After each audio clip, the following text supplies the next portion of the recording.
Hi everybody, it's Crystal Wright here on Periscope once again. I know it's been a while.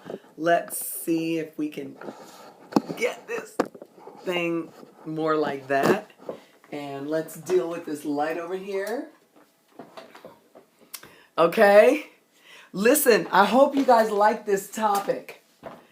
How not to get stiffed by a client, or how to collect your fees more than 98% of the time. Hi, Katie. So I was inspired to do this today because Margina Dennis, a makeup artist in New York, Margina Dennis shared an article that was in Fast Company about freelancers not getting paid so much of the time. And having represented freelancers for many years, 24 years in fact, with my agency in LA, Crystal Agency for Makeup, Hair, and Styling, I am intimately aware of the hows and whys that freelancers don't get paid. And let me tell you something, it's not always the client. It's not always that the client doesn't want to pay you. Take my glasses off. I'm tired of looking at the glare. It's not always that the client doesn't want to pay you. That's not it. It is that something didn't get sent in right. Some question didn't get asked. There is a process and a procedure for getting paid. And when I had my agency for from 1980, left Xerox in August of 85, from 1986 all the way up until 2009, I think I got stiffed 5 times. How many years is that? That's a lot of years. It's really about the process and procedure. So we're going to talk about, I had said it was going to be 10 points, but then when I put it together and started putting things into categories, it actually turned out only to be 7, but there are a lot of subcategories. So hello everyone, I'm Crystal Wright. I get people unstuck and you are on my list of things to do. Welcome to my Periscope broadcast. 7 things you need to change right now if you want to get paid on time. I've got a bunch of different titles for this topic. Hi. So let us start with number 1. Most of the time, in many scenarios, you can ask for a deposit. You need to get in the habit of asking for a deposit. You know, one of the things is like freelancers are artists, and if you like what I'm saying, give me those hearts because I won't know if I'm having an impact unless you know it, you let me know it by tapping that screen. So a lot of times freelancers don't ask for a deposit because they're afraid. You will never get over the fear for asking what you deserve. You will never get over the fear of asking for what you deserve if you don't start using the muscle and exercising the muscle of asking. You are going to have to ask for what's yours. And some people would say, well, in some scenarios, they won't give a deposit. That should never stop you from asking, because you won't get used to asking unless you're asking all the time, and you'll be surprised how many people will say yes. So number 1, one of the things you can do is you can ask for a deposit. Number 2, if you're in a scenario where you're going to be doing a job over a lot of months, now that could be like a graphic designer. Or an instructional designer, or somebody who's working on a project, a consultant. Not only should you ask for a deposit, in a lot of times with a consultant that would be considered a retainer, but you should also ask for progress payments. In other words, if you're going to have to do a job and it's going to take you a month to complete it, and you're going to be working on this thing every single week, then in your agreement, you should request progress payments. When I go to do speaking engagements, I have the client send me a deposit, and if we're 6 or 7 months out, I'm having them send me progress payments. Like if it's 6 months, once a month, I'll take the balance, keep out, let's say, $2,500 that they can give me on the day. And then the balance of it is given to me in progress payments every single month. Because what if the event is a bust? At least I will already have most of my money. You see what I'm saying? So you can say, let's say you were going to go out on tour with some recording artist, and the fee was going to be $15,000. You can ask for a deposit because that reserves your time. And then you can ask for, don't let them talk you into paying you at the end of the X amount of weeks. No, you want progress payments. You want to get paid every single week. Here's the caveat. Most artists are not prepared to walk away when they don't get their money. You've got to be prepared to walk away when you don't get your money, because if somebody can't pay you your progress payments, they probably can't pay you at the end of the job either. So what are you sticking around for? Seriously. Okay. So that was number one and number two. Number one was insist on a deposit before you begin the work. And number two is request progress payments, which applies to some of you and some of you it doesn't. Wait a minute. Did something fall off the printer? Oh, number three. Ask about the terms, and hey, from Louisiana, ask about the terms and conditions. Terms and conditions could be, what is the pattern of that company for paying their invoices? Do they pay in 30 days? Do they pay in 60 days? Do they pay in 90 days? And if they do, that doesn't mean you can't ask for something different. Stop thinking that everything has to fit into somebody else's structure. I'll give you a perfect example. Well, this is kind of a simple example, but I did a speaking engagement in Los Angeles. And it was for a school, and they bought books from me. So a month later, I don't have my payment yet for the books. When I called yesterday, they had put the wrong address on the invoice. Even though the invoice clearly had the right address on it, they put the wrong address on the invoice. And when I talked to the bookkeeper or the accountant, she said to me, well, first of all, it's over a month late because I was there on December 11th and now it's the end of January. She said, well, oh yeah, it's our mistake and I'll get the check done tomorrow. I said, well, can that go out tomorrow? Oh, I don't know if it's going to go out tomorrow. Really? You don't know if it's going to go out tomorrow? You know what? I smiled on the phone and I said, you know what, Jackie? I have waited now over a month and a half to get paid for a product that you all already have in your school and you're selling. So I am going to need you to help me make sure that that check gets in the mail tomorrow. Can you do that for me? See, the thing is, listen to my voice. Close your eyes for 1 second and listen to my voice. Because if you listen to my voice, hi, Jackie. You know what?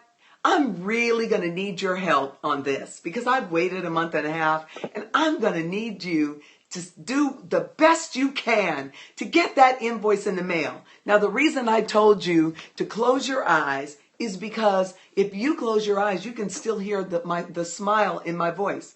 You don't hear any anger in my voice. The next thing I did was when I got off the phone with her, I sent an email to the person who hired me and I said, this is what's going on. I've spoken to her. They had the wrong address on the invoice. Don't know how that happened because I sent it to them electronically and when she found it, it had the right invoice. Obviously just a typing error.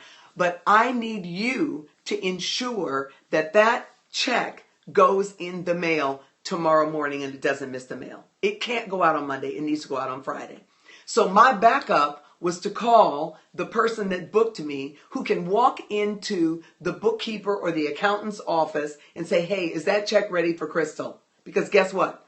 I'm going for my lunch and I can take it and drop it in the mailbox. Whatever it's going to take. Okay?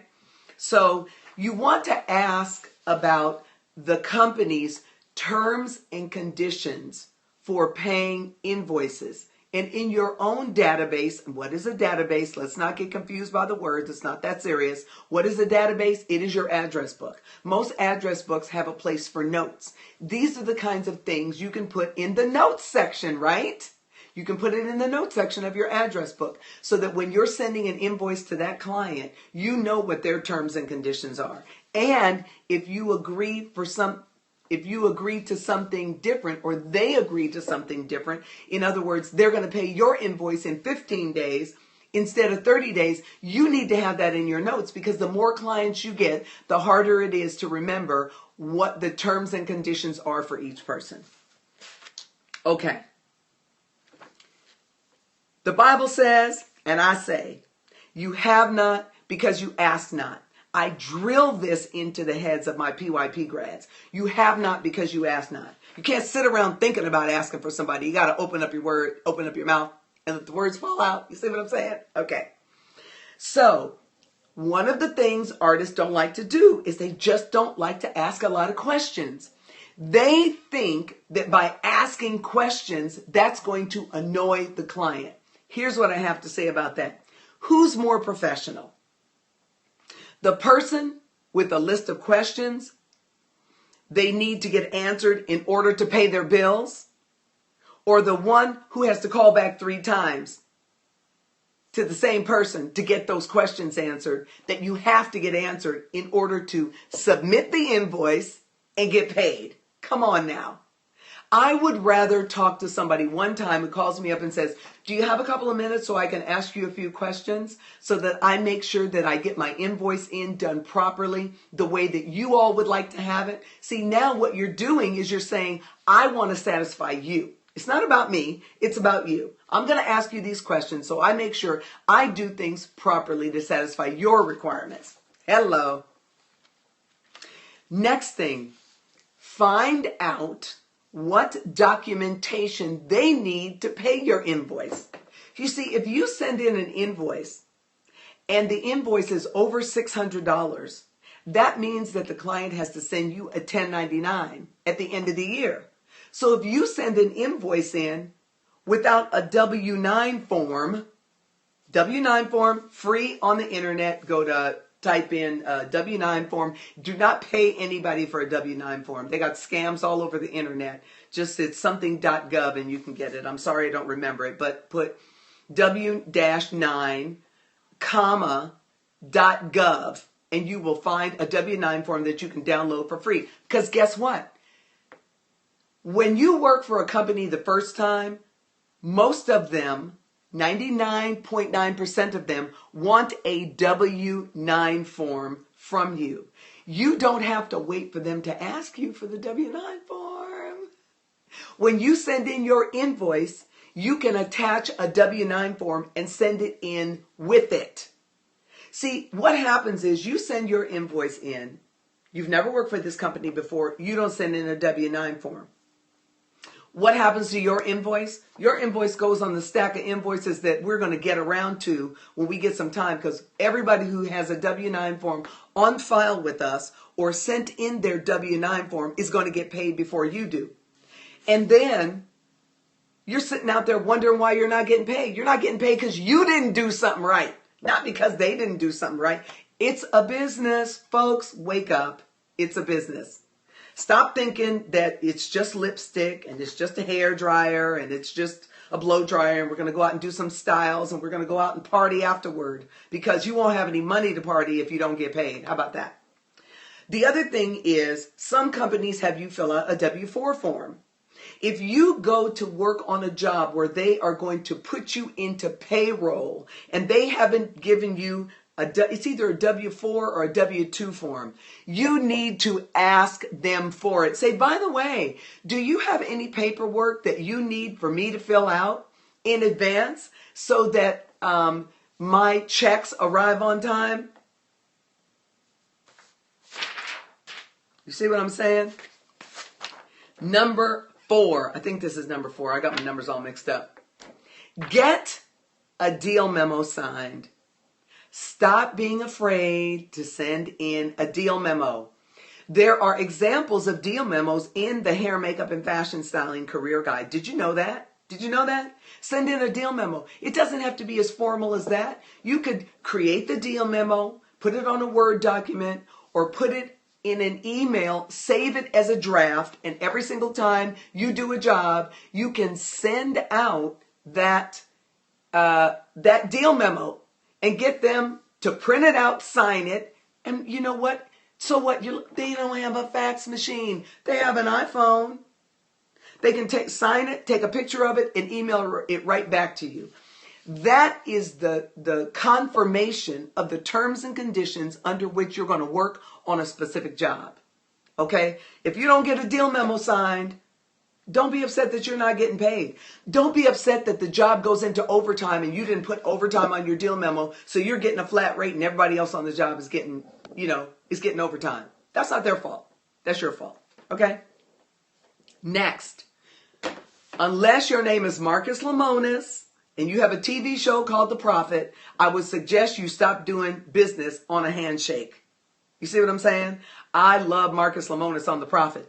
But if you're not Marcus Lemonis and you don't have millions, you need to send in your paperwork and get it signed. And the thing is, if somebody doesn't want to sign your deal memo, it's because they don't have any intention of paying you anyway, or they don't have the intention of paying you on time, or you're not going to get paid right. That's what it is. I sent deal memos out for every single job. In fact, how about this? When I had the agency, all of my artists who worked on editorials that went overtime got paid overtime. How many of you are getting paid overtime on editorial jobs that are only $150 or $250? Crystal agency artists got paid overtime? Yes, they did. Did I just lean back? I certainly did. I certainly did. I leaned back in the chair like this. They got paid overtime. Why? Because I put it on a deal memo. If you send in a deal memo and somebody doesn't like the terms, they'll cross it out, or they'll call you up, or they'll say, oh, we can't do this. And then you can change the deal memo and send it back in. You have not because you asked not. Next thing. I wish I could get overtime. Never thought to ask for it. See, because overtime is not something you wish for. Overtime is something you ask for. You guys better get to PYP. You better get to the PYP workshop. These are not the only secrets. I'm giving up the real secrets today. Golden nuggets. You know what we call them in PYP? We're just going to sprinkle a little nutmeg on you here right now. Danielle Lewis gave us that at the last PYP workshop in October. We claimed it. We sprinkled nutmeg on our PYP grads. Here's the next thing. When you submit a deal memo to somebody to get it signed, you have to get it signed by the right person. Do you know who the decision makers are? If you're going to work on a TV commercial, don't let the production assistant sign your deal memo. That thing needs to be signed by a production supervisor. It needs to be signed by a line producer or a production manager, not a PA. If a PA signs it and sends it back, say, oh, I'm sorry. I need the producer to sign this because that PA doesn't have any clout at all. Stop being afraid to ask for what's yours. Do you see this? Stop being afraid to ask for what's yours. And I just realized why my numbers are out of order. It's because I made two-sided copies. Okay, let me go back. Oh my God. That's funny. Okay. Okay, so there's one, there's two. Let me see what I left out. Okay. Did I say this? You need to collect the right information before starting the job. You need to find out who to send your invoice to. Quite often, the person that hired you for the job is not the person who pays the invoice. Did you hear that?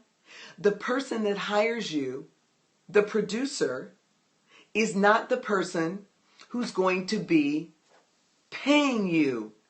That's someone else in the accounting department or a bookkeeper. So you need to ask, by the way, after the job, will I be submitting my invoice to you or to someone else? Oh, good question. Exactly. Here's another one.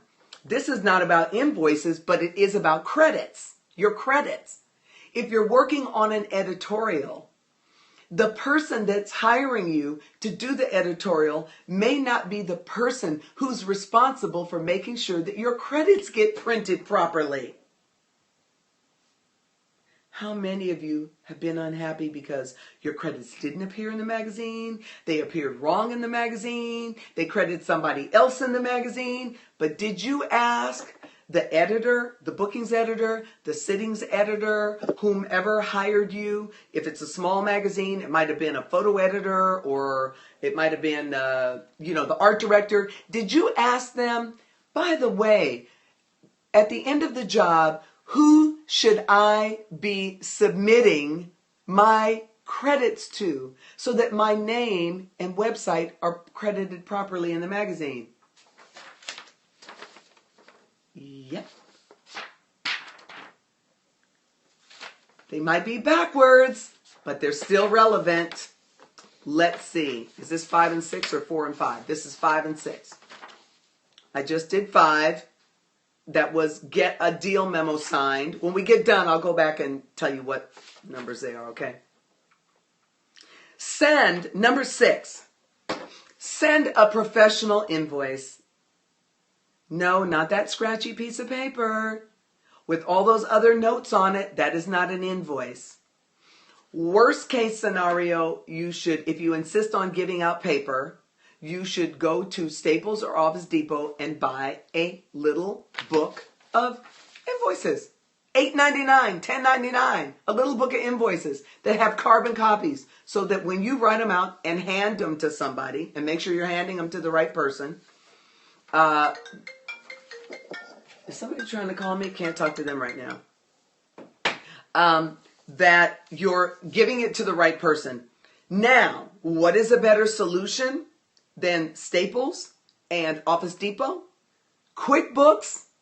If you are using QuickBooks or Quicken online, you can send invoices that way, or an online service like FreshBooks. Great, great, great.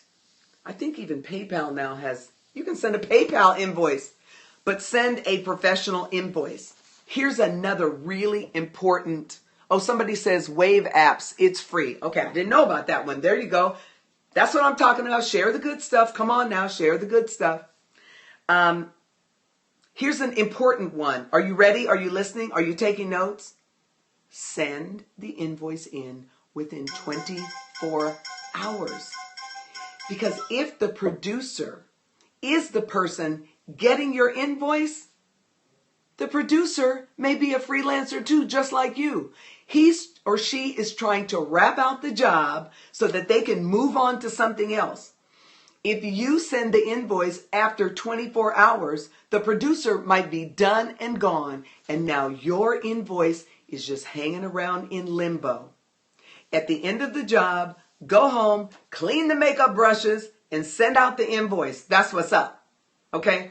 Send out the invoice immediately, because the producer's finishing up and then forwarding all of that stuff on to the accounting department to get it paid. Make sure that your invoice has a W-9 form attached. Send it in. Find out from the producer, if he says submit it to me, find out from the producer who you should be following up with after the producer has gone on to his or her next gig. Okay? All right. Here's another thing. So let's say you're working on a job and they say we pay net 30 days. Okay. If you can't get around it, you can't get them to do it sooner. That does not stop you from sending an automatic reminder 10 days before the invoice is due to remind them about paying your invoice. Because guess what? The squeaky wheel gets the grease. And I'm not saying be sending reminders every 5 days, but 5 to 10 days before the invoice is due, you should send out a reminder. And you can do that on QuickBooks. You can do that on FreshBooks. And you might be able to do it on this other thing called Wave Apps. So send in a reminder. Let's see. Make sure you know who to send your invoice to. Oh, And when the producer or whomever tells you who you should be sending your invoice to, if it's somebody other than them, make sure you ask for the email address and make sure you ask for the phone number, or if you already have the phone number, ask for their extension. You can't follow up on it otherwise. Is that 5 and 6? Yes, it is. Here's number 7. I heard somebody, I didn't hear, isn't that funny? I saw somebody write underneath Margina's post something about somebody told them to sue somebody. Well, going to small claims court is suing someone, and I have done it, and I won, and the bank, the marshal took the money out of their bank account. I have won. However, the bigger the amount, the harder it is to sue. You know why? Because it costs money to sue people.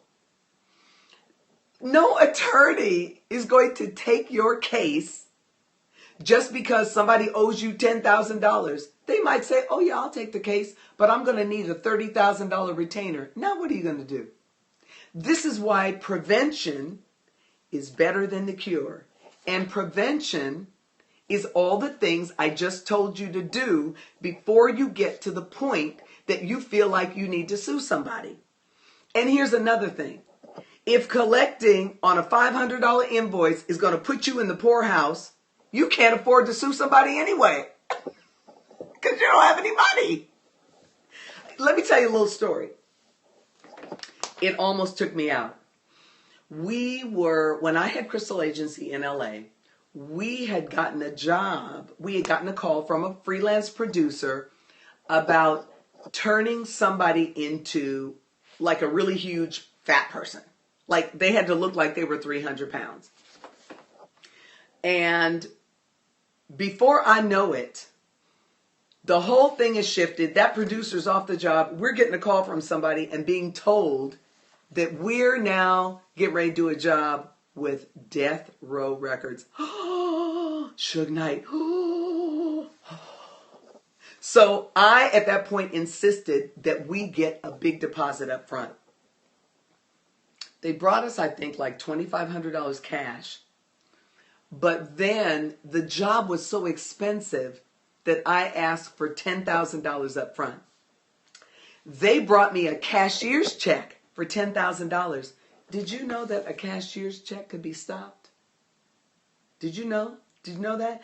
That somebody could give you a cashier's check from the bank and they could put a stop payment on it? That's why a money order is better. Oh yeah, I didn't find that out until it was too late. Well, to make a long story short, I go out of town, come back, and find out that I'm overdrawn in my bank account. By how much? $10,000. Yeah, $10,000. But here's the deal. When it was all said and done, Wells Fargo, Death Row Records bank account was at Wells Fargo. My bank account was at Wells Fargo. When I presented the cashier's check to them, they should have put the money back in my account, but they didn't. And it took over a year. And I called many attorneys. And you know what they said to me? Because I was totally in the right and Wells Fargo was totally in the wrong. Do you know how much money it cost to sue Wells Fargo? Thousands and thousands of dollars. And every attorney I talked to said, well, yeah, you have a great case, but we'll need a retainer of $30,000 to take Wells Fargo to court. So maybe we want to think about something. Maybe we want to think about doing some of these other steps before we get to the point that we have to sue somebody. Okay? That was my story. Now, the moral of the story is you don't know what you don't know. And what you don't know is costing you time, money, or both. If you don't take action, if you don't become your own advocate and take action, you are going to be hard pressed to get your money 98% of the time. The simple answers for why you're not getting paid are: number one, you're not being professional. Oh yeah, you're showing up to the job on time. You're being professional like that. but you're not doing these other things. That's professionalism as well. Asking questions ahead of time, finding out if you need to do a W-2 form, sending in your W-9 form along with your invoice. Those things are part and parcel of being professional. So you're being professional, you got your kit together. You know, you did your research online, but the other part of professionalism is handling your business. That's why I tell most artists the last thing you need. Oops, nope, sorry. Sorry, dude. That's why, what was I saying? I lost my train of thought. I had some nutmeg for you guys. Oh, I forgot when the phone rang. Okay, what I was saying is that the simple answer is that you're not professional. Oh, I know what I was going to say. I tell artists all the time, see, the last thing you need, thank you. The last thing you need is another tube of lipstick. You're not making enough money with the lipstick you have in your kit right now. But you want to go to the makeup show and spend $1,000 on lipstick and blush. But you don't have enough clients to pay for the lipstick and blush that you're putting in your kit. Handle your business. Learn to handle your business. Ooh, I see those hearts coming up. I must be hitting home right now. Somebody said, tell the truth and shame the devil. Okay? You're afraid. Simple answer. Number 2, you're afraid to ask too many questions. I don't want to upset them. I don't want them not to want to hire me. But then you show up completely unprepared. Then they don't hire you again. You don't understand why. You did such a great job on the job. But the things that you don't handle as it relates to your business make you a liability instead of an asset. Okay? And number 3, you don't follow up and you don't follow through. You got to follow up. You got to follow up. That, let me see, is that the end of my talk? Is that the end of my talk, ladies and gentlemen?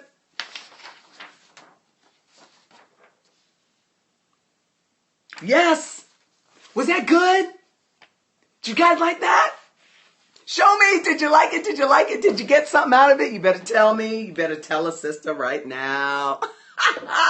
Glowing Bliss, are you inviting followers? I guess they'll have to watch it on the replay, but that's okay. So, come on.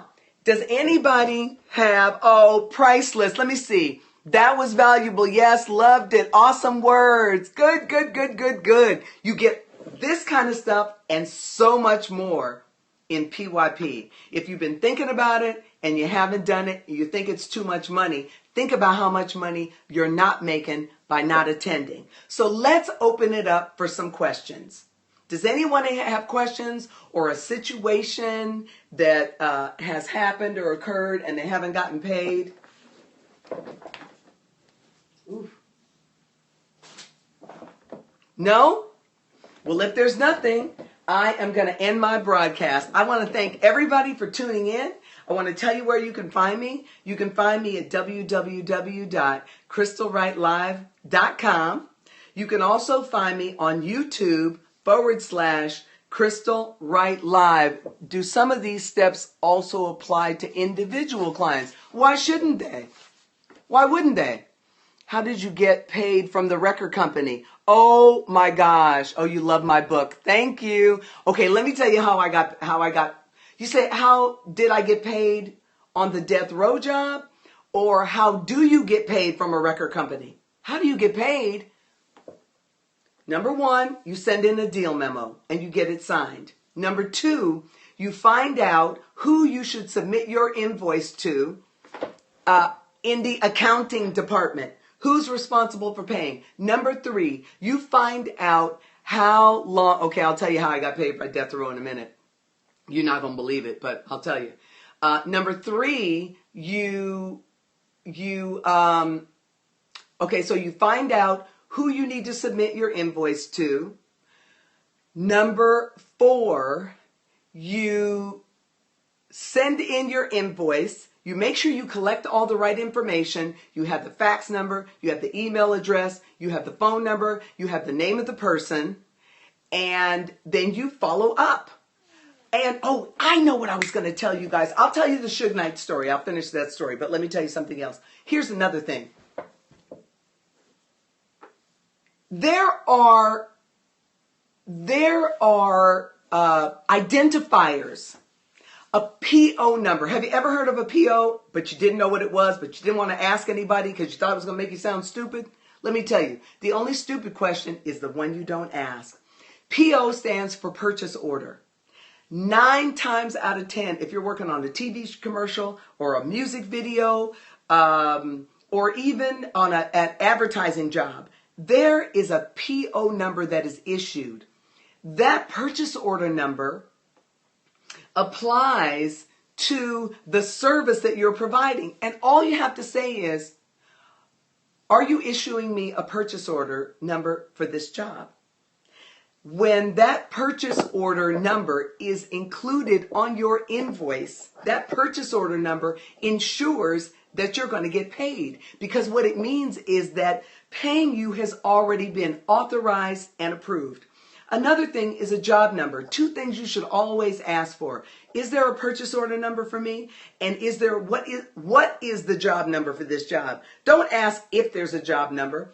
There's usually a purchase order number, a job number, and a job name. If you get those 3 details and you include them on your invoices, you will more than likely get paid.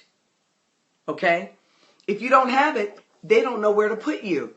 They don't know where to put you. That's why you're having such a hard time getting paid. So, let me tell you the Suge Knight story. I could not get paid. My attorney tried to get me paid. We sent over tons of threatening letters. I would have, different collection companies call me up all the time and say, do you guys have any outstanding receivables? Can we try to get it for you? And they didn't get it. But after I had tried several times to get paid by them, I wrote on a piece of paper, I kid you not, I wrote, I am a child of the living God, and I expect that my invoice will be paid within 7 working days. And I sent that to them. I'm not exactly sure of the wording, but I definitely said, I'm a child of the living God, and I expect my invoice to be paid. And I sent it to them. About a year later, I was going through these folders, and I found this folder from this job, this death row job. And I opened it up, and I looked at the cashier's check. And there was a phone number right on the front of the cashier's check for Wells Fargo. I'll tell you where I was. I was getting my hair done by Ron Graves, hairstylist in LA. I was getting my hair done by Ron Graves. I was sitting in his salon, and I don't know why I had taken that file with me. I picked up my phone and I called the number on the front of the check, and I asked them, when did they initiate the stop payment? And I found out the time. Well, then I realized from my documentation that I had put the cashier's check in the bank hours before they submitted the stop payment. And basically what they said was it had been lost. They didn't say it had been stolen. They said it had been lost. Well, clearly when I presented it, it's a legal document. When I presented it, it was not lost. I then called the woman who used to be the manager at the branch in Hollywood, which is where I banked. She was at a branch in North Hollywood. I called her and I said, Jackie, you know what? I realize when I do this, 20-somethings don't even know what this is because they've never seen a phone like this. That's all right, you 20-somethings. You need this information. So old people are what's up, okay? I called her and I said, Jackie, I think a horrible mistake has been made. I told her what happened. This is a year later now, almost to the day. I told her what happened. She looked into it. 24 hours later, not only was the $10,000 back in my account, but she gave me the $2,000 in overdraft fees that I had paid trying to get money into the agency and get paid out on time. She gave me back $2,000 in overdraft fees. Do you hear what I'm saying? That $30 each time adds up. Katie said, shut up. I'm dead serious. I am dead serious. That is exactly what happened. And it was after that that I called the attorneys to try to sue Wells Fargo. And that's when I found out it was going to cost me $30,000. Now, you might ask the question, well, I would have thought that you would have had more money in the bank than that. The thing is, it was a comedy of errors. I had just gotten a brand new hair, makeup, and fashion styling career guide printed, and that had cost me $17,000, which I paid for in cash. So I was down in my cash reserves. So there was $17,000 gone, and now there's $10,000 gone. I was sucking wind. I had to call all my artists up. You know how embarrassing that was? Hey, shit happens.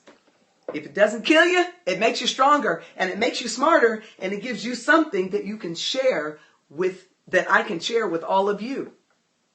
That's what's up. So that's that story.